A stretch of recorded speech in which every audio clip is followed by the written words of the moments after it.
Good morning, class 8th. This is Divya Jyoti Srivastav and today we are going to start civics. आज हम आपके civics का chapter first start करने जा रहे हैं, constitution and need for law. Constitution का मतलब होता है संविधान, और हमें इस चैप्टर में पढ़ना है कि लॉ यानी कानून की आवश्यकता क्या है, what is the need of law.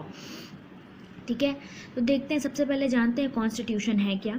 A written document in which we find such rules is called the constitution. देखिए, कंट्री को एक अच्छे ढंग से चलाने के लिए कुछ नियम बनाए जाते हैं, ठीक है, जिन्हें हम क्या कहते हैं, संविधान कहते हैं। The Indian constitution is a legal document which contain basic laws that define the power and function of the government. It is on the basis of it also enumerates the right and duties of the citizen. देखिए, संविधान में लिखा क्या है, संविधान में सारे कानून लिखे हैं, ठीक है, जो एक देश को सफलतापूर्वक चलाने के लिए आवश्यक हैं। दूसरी चीज़, ये कानून केवल लिखे ही नहीं हैं, इनको फॉलो कैसे कराना है उसके बारे में भी लिखा गया है, और ये जितने भी सिटीज़न हैं, भारत के जितने भी नागरिक हैं, सबके लिए क्या कर्तव्य हैं, नागरिकों के क्या कर्तव्य हैं, उस बारे में भी इसमें लिखा गया है। अब हम जानते हैं कि कॉन्स्टिट्यूशन ऑफ इंडिया आया कब था, संविधान भारत का कब लागू किया गया था। 26 जनवरी 1950 में, ठीक है, 26 जनवरी 1950 को भारत का संविधान लागू किया गया था, ठीक है। इसके बाद हम देखते हैं कि नीड फॉर लॉ, आखिर कानून की आवश्यकता क्या है। Laws are important for the smooth functioning of the society and for establishing peace and order in state. कानून की आवश्यकता ये है, कानून की जो फंक्शनिंग है, जो कार्य होती है, कार्य हो रहा है समाज में, ठीक है, या देश में हर एक कार्य को बहुत अच्छे तरीके से चलाने के लिए कानून की ज़रूरत होती है, ठीक है। और पीस यानी शांति बनाए रखने के लिए कानून की ज़रूरत होती है, ठीक है। अगर कानून ना रहे तो लोगों के अंदर डर भी नहीं रहेगा, फिर लोग चोरी करेंगे, खून करेंगे, पता नहीं क्या क्या करेंगे, कितने क्राइम्स करेंगे, ठीक है। तो इन सारी चीज़ों को रोकने के लिए क्या किया गया है, लॉ बनाया गया है। You will notice that there are many people who suffer due to certain unjust social practices such as caste system and untouchability. आपने कई जगहों पे देखा होगा अपने आसपास, या कई गांवों में अभी भी ऐसा होता है, जो बैकवर्ड एरियाज़ जो हैं वहाँ पे अभी भी ऐसा होता है, क्या छुआछूत होता है, ठीक है, या फिर कास्ट सिस्टम, जातिवाद होता है, ठीक है। There were no reasonable explanation to justify such practices which led the act of atrocities being committed against certain people. देखिए, इस चीज़ पर कोई भी सफाई नहीं दी जा सकती है कि आखिर ऐसा क्यों होता है। ये जो एट्रोसिटीज़ होती हैं, एट्रोसिटीज़ मतलब जो क्रूरताएं होती हैं, ठीक है, ये एक तरह से क्रूरता ही है, किसी को छुआछूत, ये जो किसी को अछूत मानना, ठीक है, तो ये सारी क्या है, क्रूरताएं हैं, एट्रोसिटीज़ हैं, जो कि गलत हैं, और इस पर कोई भी कुछ नहीं कर पाता, मतलब कोई जस्टिफिकेशन नहीं दिया जा सकता, कोई सफाई नहीं दी जा सकती, जो गलत है वो गलत है। When people show the lack of will to change, the government has to take initiative to force the change in order to implement the provision of the constitution। देखिए, कह रहा है कि अगर कोई व्यक्ति अपने अधिकार के लिए लड़ना चाहता है तो सरकार को ज़रूर पहल करनी चाहिए, ठीक है, उसके न्याय के लिए ज़रूर कुछ करना चाहिए, उसको न्याय ज़रूर देना चाहिए। To curb the evil practices of giving and taking dowry during marriages, the dowry prohibition act 1961 was passed. According to this act, the act of taking and giving dowry is a crime. Anyone who is found guilty is to be fined and imprisoned for a period of not less than 5 years. Dowry क्या होता है, दहेज, आपने सुना होगा। दहेज क्या होता है, शादी के वक्त लड़की पक्ष, ठीक है, या फिर आप कह सकते हैं कि गर्ल्स साइड से मेल साइड को जो मनी ऑफ़र की जाती है, या जो मनी दी जाती है, या फिर मेल साइड होता है वो मनी डिमांड करता है, ठीक है, वही डाउरी है, वही दहेज है। दहेज में आपको बताने की ज़रूरत नहीं है, दहेज के बारे में सबको पता होता है। तो देखिए, 1961 में एक डाउरी प्रोहिबिशन एक्ट लाया गया, मतलब कि दहेज प्रथा को रोकने के लिए एक एक्ट लाया गया, और इसमें ये कहा गया कि अगर कोई भी दहेज लेते या दहेज देते हुए पकड़ा गया, ठीक है, गिल्टी पाया गया, तो उसको कम से कम 5 साल की सज़ा होगी, ठीक है। आइडियल बिफोर नेशन, आइडियल्स के बारे में पढ़ते हैं। The making of constitution of a country is inspired by certain ideals which are included in the preamble of our constitution. देखिए संविधान बनाते समय कुछ आइडियल्स को रखा गया था जो कि कहाँ पे है, हमारे संविधान के प्रियम्बल में है। प्रियम्बल का मतलब प्रस्तावना, प्रियम्बल है क्या मैं आपको बता दूं, प्रियम्बल जो है वो संविधान की इंट्रोडक्टरी पार्ट है, ठीक है। संविधान का जो परिचय है वो कहाँ पे है, प्रियम्बल में ही है। देखते हैं कि हमारा संविधान स्टार्ट कैसे हुआ है। हमारा संविधान शुरू किन लाइनों से हुआ है, ठीक है। We the people of India having solemnly resolve to constitute India into a sovereign socialist secular democratic republic, ठीक है। ये है संविधान का संविधान का स्टार्टिंग लाइन है, ठीक है। इतना आपको समझ में आ गया होगा। सॉवरेन का मतलब आपको मैंने बताया। सॉवरेन का मतलब सबको पता होगा। सॉवरेन का मतलब होता है किसी के द्वारा दबाव में ना रहना, यानी आज़ाद रहना। समाजवादी रहना, सोशलिस्ट का मतलब समाजवादी। सेक्युलर का मतलब धर्म निरपेक्ष। डेमोक्रेटिक रिपब्लिक का मतलब लोकतांत्रिक गणराज्य, ठीक है।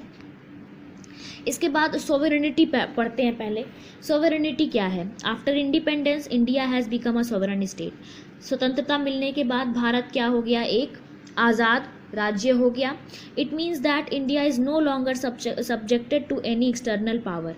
तो अब यहाँ पे क्या हो गया कि अब इसके बाद भारत पे कोई भी बाहरी शक्ति अपना प्रभाव नहीं डाल सकती थी, ठीक है।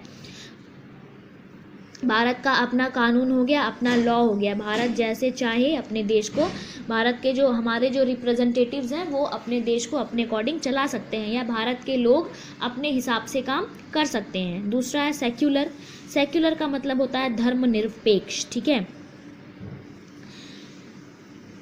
The word secular implies that all Indians have the freedom to profess, practice and propagate any religion they like। देखिए धर्मनिरपेक्ष, क्या भारत में किसी के ऊपर पाबंदी है कि आपको ये धर्म अपनाना पड़ेगा, या आपको हिंदू धर्म अपनाना पड़ेगा, या तो आपको इस्लाम धर्म अपनाना पड़ेगा? जी नहीं। हमारा जो भारत है वो एक धर्मनिरपेक्ष देश है, ठीक है। यहाँ पे आप जो धर्म चाहें आप उस धर्म को अपना सकते हैं और उस धर्म को फॉलो कर सकते हैं, ठीक है। उसके बाद देखिए सोशलिस्ट। सोशलिस्ट क्या है? Ours is a socialist state which implies that the state policy should be designed so as to serve for the welfare of the people as a whole. It tries to redistribute the wealth of a country in such a way that every one can get least minimum to lead a decent life. देखिए socialist का मतलब है कि जो भी कार्य करना होगा देश में, जो भी चीज़ें की जाएंगी वो सबके लिए की जाएंगी, ठीक है। मतलब कि हमें केवल अपना विकास नहीं करना है, हमें पूरे समाज का विकास करना है, हमें पूरे समाज को अपने साथ लेकर चलना है। उसके बाद republic. Republic is a state where the head of the state is a popular elected person. Republic का मतलब होता है कि राज्य का जो हेड है, ठीक है, जो मुखिया है, वो किसके द्वारा चुना गया है? भारत की जनता के द्वारा चुना गया है, ठीक है। डेमोक्रेटिक का मतलब होता है we have adopted a democratic form of government. It signifies that state derive it power from the people. People vote their to power government on the basis of universal adult franchise. देखिए democratic का मतलब, universal adult franchise का मतलब होता है कि 18 साल से ऊपर के हर व्यक्ति को वोट देने का अधिकार होता है, ठीक है। उसी को हम कहते हैं यूनिवर्सल एडल्ट फ्रेंचाइजी, ठीक है। तो डेमोक्रेटिक में क्या होता है कि भारत की जनता अपना वोट उसको देती है जिसका वो सरकार बनाना चाहती है, या जो उसे उस लायक लगता है कि भारत का मुखिया होने के वो लायक है, ठीक है। अब हम पढ़ते हैं फंडामेंटल राइट के बारे में। फंडामेंटल राइट क्या होते हैं? देखिए कुछ राइट्स का मतलब कुछ अधिकार है, ठीक है। कुछ अधिकार भारत के संविधान ने भारत के हर नागरिक को दिया है जो बहुत आवश्यक हैं, ठीक है। तो अब हमको उन अधिकारों के बारे में पढ़ना है। देखिए मैं केवल आपको राइट बता रही हूँ और फिर उसके बारे में बता रही हूँ, ठीक है। Right to equality. Right to equality का मतलब होता है समानता का अधिकार, ठीक है। इस अधिकार में क्या है कि किसी भारत के किसी भी नागरिक को उसके धर्म, जाति, उसके रंग, उसके जन्म स्थल के हिसाब से के आधार पर उससे कोई भेदभाव नहीं किया जा सकता है, ठीक है। कानून सबके लिए बराबर होंगे, भारत के हर नागरिक के लिए अवसर बराबर दिए जाएंगे, ठीक है। ये होगा इक्वालिटी। उसके बाद राइट टू फ्रीडम, आज़ादी, आज़ादी का अधिकार, ठीक है। Freedom of speech and expression. Freedom of speech and expression का मतलब है कि अपनी अभिव्यक्ति, अपने थॉट प्रोसेस को अच्छे से एक्सप्रेस करने की आज़ादी। Freedom to assemble peacefully and without arms. Assemble का मतलब कि आप संगठन बना सकते हैं, ठीक है, मतलब आप असेंबल हो सकते हैं, आप इकट्ठा हो सकते हैं, ठीक है। Freedom to form association and union, आप ग्रुप बना सकते हैं, ठीक है, आप संघ बना सकते हैं, आपको आज़ादी है। फ्रीडम टू रिसाइड और settle in any part of the country, आप देश के किसी भी भाग में रह सकते हैं, ठीक है। Freedom to move freely throughout the territory of India, आप पूरे भारत में, पूरे देश में जहाँ चाहें वहाँ घूम सकते हैं। Freedom to practise any profession and carry any occupation, आप जो प्रोफेशन चाहें, इधर you want to become a doctor, you want to become an engineer, you want to become an advocate, you want to become a teacher, whatever you want to become, you have freedom to be, ठीक है। Freedom to practise any profession, मतलब जो भी profession आप चाहें वो आप select कर सकते हैं, ठीक है। Right against exploitation, right against exploitation का मतलब है कि शोषण के खिलाफ अधिकार, ठीक है। अगर आप पर कोई शोषण हो रहा है, किसी भी तरह का कोई एक्सप्लॉयटेशन हो रहा है, तो आप उसके खिलाफ लड़ सकते हैं। राइट अगेंस्ट एक्सप्लॉयटेशन में देखिए कि आपको ये पता है कि किसी भी 14 साल से कम के बच्चे से मजदूरी नहीं कराई जा सकती है। अगर आप किसी भी बच्चे को देखें कि 14 साल से छोटा है वो और उससे मजदूरी कराई जा रही है, तो आप उसके खिलाफ तुरंत एक्शन ले सकते हैं, या अगर आपके साथ कोई शोषण हो रहा है तो आप उसके भी खिलाफ एक्शन ले सकते हैं, ठीक है। उसके बाद देखिए right to freedom of religion, right to freedom of religion का मतलब है कि आप अपने हिसाब से, अपनी पसंद से जिस धर्म को सिलेक्ट करना चाहें, जिस धर्म को फॉलो अप करना चाहें आप कर सकते हैं, आपके ऊपर किसी भी प्रकार की कोई पाबंदी नहीं होगी। कल्चरल एंड एजुकेशनल राइट, ठीक है, कल्चरल और एजुकेशनल राइट है। देखिए in a multi cultural country like India where each community has its distinct language and culture, the constitution has guaranteed the right of each community to promote and preserve its culture, ठीक है। यहाँ पे आप cultural मतलब आप जो culture चाहें आप वो कल्चर अपना सकते हैं, और अगर आप चाहें तो अपना एजुकेशनल इंस्टीट्यूशन भी चला सकते हैं, यहाँ पे आपको कोई रोकेगा नहीं। Right to constitutional remedy, the constitution guarantees the right to constitutional remedy if any of the fundamental right is violated, in such cases citizen of India have right to go to the court. देखिए अभी तक आपने जितने भी rights पढ़े, जितने अधिकार पढ़े, अगर किसी भी अधिकार का कोई भी हनन करने की कोशिश कर रहा है या आपके किसी भी अधिकार का खंडन करने की कोशिश कोई भी कर रहा है, तो आप उसके खिलाफ कोर्ट में भी लड़ सकते हैं, ठीक है। उसके बाद देखिए फंडामेंटल ड्यूटीज़, अभी तक हमने राइट पढ़ा कि नागरिकों के अधिकार क्या हैं, हमारे अधिकार क्या क्या हैं, ठीक है। अब हमको पढ़ना है कि हमारे कर्तव्य क्या क्या हैं, संविधान के लिए, देश के लिए हमारे क्या कर्तव्य हैं, ठीक है। To abide by the Constitution and respect its idol and institution, the national flag and the national anthem. हमारी सबसे पहली जो कर्तव्य हमारा सबसे पहला है वो ये है कि भारत के संविधान के नियमों का पालन करना, ठीक है। भारत के राष्ट्रीय ध्वज का, नेशनल फ्लैग का, और भारत के राष्ट्रीय गीत का क्या करना, सम्मान करना, ठीक है। राष्ट्रीय नेशनल एंथम का सम्मान करना, राष्ट्रीय गान का सम्मान करना। To cherish and follow the noble ideas which inspired our national struggle for freedom, to uphold and protect the sovereignty, unity and integrity of India, Bharat की अखंडता, ठीक है, को बचा के रखना। To defend the country and render national services when called upon to do so, defend country मतलब अपने देश का बचाव करना। To promote harmony and the spirit of common brotherhood, भाईचारे को बढ़ावा देना, ठीक है। To value and preserve the rich heritage of our composite culture, यहाँ की परंपराओं, हमारे देश की परंपराओं को बचा के रखना, ठीक है। To protect and improve the natural environment including forest, lake, river, जितने हमारे पर्यावरण को बचा के रखना, यहाँ पे जो वाइल्ड लाइफ है उसको बचाना, ठीक है। To develop the scientific temper, scientific temper का मतलब है कि क्या करना है, अपने आप को अपनी सोच को वैज्ञानिक करना, मतलब पिछली सोच ना रखना, ठीक है, या बहुत ज़्यादा आप कह सकते हैं कि रूढ़िवादिता में ना जीना, ठीक है। To safeguard public property and to abjure violence. Public property को सेव करना, मतलब पब्लिक प्रॉपर्टी का मतलब आपके पार्क्स हो गए, ठीक है, ऐसी प्रॉपर्टी जो सारे पब्लिक के काम आती है। To strive towards excellence in all spheres of individual and collective activities so that the national constantly rises to higher level endeavour and achievement, ठीक है, ऐसे काम करना जो आपके देश के लिए अच्छे हों, ठीक है, अपने देश को उन्नति की ओर ले जाना, अपने देश का विकास करने में भागीदारी देना, ये सब हमारे क्या हैं, कर्तव्य हैं, ठीक है। अब देखते हैं चेंजेस इन द कॉन्स्टिट्यूशन, ठीक है, a process whereby a change can be brought about in the constitution is mentioned in the constitution itself. Changes in the constitution are made through a process called amendment.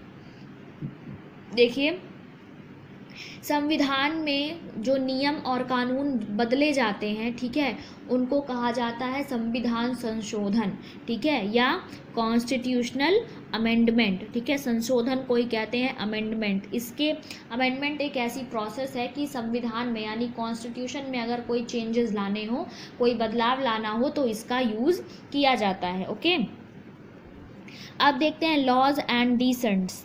Laws are always good because they are aimed at the welfare of the people. कानून अच्छे हैं क्यों? क्योंकि ये लोगों के अच्छे के लिए ही बनाए गए हैं, ठीक है। Legislature is elected by the people. It does not mean that all laws passed by are interest of the people. So there is always a spirit of dissent underlying a bad law. During the British rule, several unjust laws were passed by the government. देखिए, जब British की सरकार थी, जब अंग्रेज़ों का शासन था हमारे देश पे, तो बहुत सारे ऐसे भी कानून लाए गए थे जिनसे क्या होता था, केवल अत्याचार बढ़ता था और कुछ भी नहीं होता था, ठीक है। उसके बाद देखिए इसमें क्या हुआ, इसमें और किन चीज़ों के बारे में बताया गया कि बहुत सारी ऐसी मुहिम चालू की गई, बहुत सारे ऐसे लॉज, ऐसे कंपेन्स लाए गए जिसके लिए क्या किया गया, लाए गए मतलब समाज को अच्छा बनाने के लिए। जैसे anti liquor campaign. Anti liquor campaign का मतलब होता है कि शराब को प्रतिबंधित कर देना, ठीक है, जो शराब बिकती है मार्केट में उसको प्रतिबंध लगा देना, ठीक है। ये सबसे पहले लाया गया था गुजरात में। ओके, और भी बहुत सारे देखिए, हमारे समाज में मीडिया का भी बहुत बड़ा रोल है। मीडिया का रोल क्या है कि देश में चल रहे जो कहीं भी अगर कुछ गलत हो रहा है तो मीडिया उसको पब्लिक के सामने रखती है, ठीक है।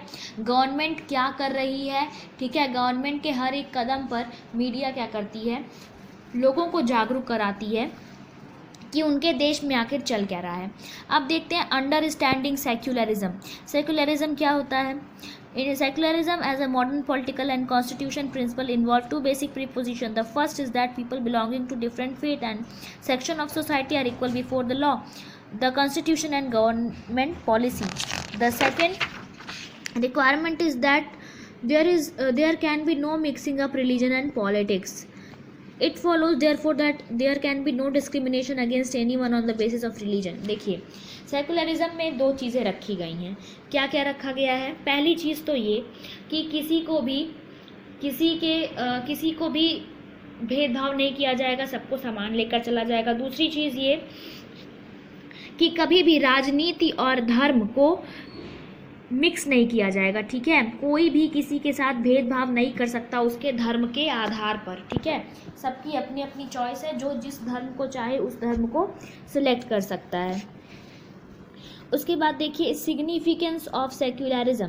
Secularism is the backbone of a democratic country. देखिए, सेक्युलरिज्म कह रहा है कि किसी भी डेमोक्रेटिक कंट्री का जो सेक्युलरिज्म होता है वो क्या होता है, बैकबोन यानी रीढ़ की हड्डी होती है। आखिर ऐसा क्यों बोल रहा है? देखिए, अगर इस देश में हिंदू भी रह रहा है, मुस्लिम भी रह रहा है, सिख भी रह रहा है, ईसाई भी रह रहा है, जैनिज़्म, बुद्धिज़्म सब रह रहा है, ठीक है, लेकिन अगर यहाँ का नियम ये होता कि जितने भी लोग रह रहे हैं सबको हिंदुज़्म ही फॉलो करना है, ठीक है, सबको हिंदू धर्म ही अपनाना पड़ेगा, तो क्या होता? लोग मानते तो नहीं, झगड़ा होता, लड़ाइयाँ होती, ठीक है। तो क्या ऐसे डेमोक्रेसी का कोई मतलब रह जाता? नहीं रह जाता, ठीक है। वॉयलेशंस होती हर तरफ, मार पिटाई, लड़ाई झगड़े, पता नहीं क्या क्या होते, ठीक है। इसलिए सेक्युलरिज्म क्या है कि भैया जिसको जो धर्म पसंद आ रहा है अपना वो धर्म आप सिलेक्ट कर लो, ठीक है, यहाँ पे किसी को कोई प्रॉब्लम नहीं है। The majority could be quite easily prevent minorities from practicing their religion. Any form of domination based on religion is in violation of the right that a democratic society guarantees to each and every citizen irrespective of their religion. देखिए, law की नज़र में, ठीक है, कानून की नज़र में सारे धर्म बराबर हैं, ठीक है, मतलब इस देश में हर धर्म को बराबर के अधिकार, बराबर की समानता दी जाती है, ठीक है। ऐसा नहीं है कि अगर एक धर्म के लोग ज़्यादा हैं और दूसरे धर्म के लोग कम हैं तो जो ज़्यादा वाले लोग हैं उनको ही सब अधिकार मिलेंगे, जी नहीं। क्या है, सबको बराबर के अधिकार मिले हैं, ठीक है। Secularism in India, no religious community dominates other, ठीक है, कोई भी धर्म की जो कम्युनिटी होती है दूसरे को नीचा नहीं दिखाती है। All the members of a particular community are equal, देखिए एक कम्युनिटी के सारे लोग बराबर माने जाते हैं, ठीक है। The state does not enforce any particular religion nor take away the religious freedom of individual, देखिए सरकार या राज्य किसी को भी किसी को भी दबाव नहीं डालती है कोई धर्म अपनाने या धर्म छोड़ देने के लिए, ठीक है। लोग अपने हिसाब से, अपनी आज़ादी है, उनको आज़ादी मिली है, उनको स्वतंत्रता मिली है कि वो अपने अकॉर्डिंग अपना रिलीजन सेलेक्ट कर सकते हैं, ठीक है। देखिए इस चैप्टर में जितनी भी इम्पॉर्टेंट चीज़ें थी जो हमारे लिए इम्पॉर्टेंट थी वो हमने पढ़ ली हैं, ठीक है। अगर कोई किसी को भी डाउट होगा तो आप कमेंट सेक्शन में मुझसे पूछ लीजिएगा, ठीक है। इस चैप्टर के नोट्स आपको ऋषिकुल विद्यापीठ के ऐप पे मिल जाएंगे। Till then have a nice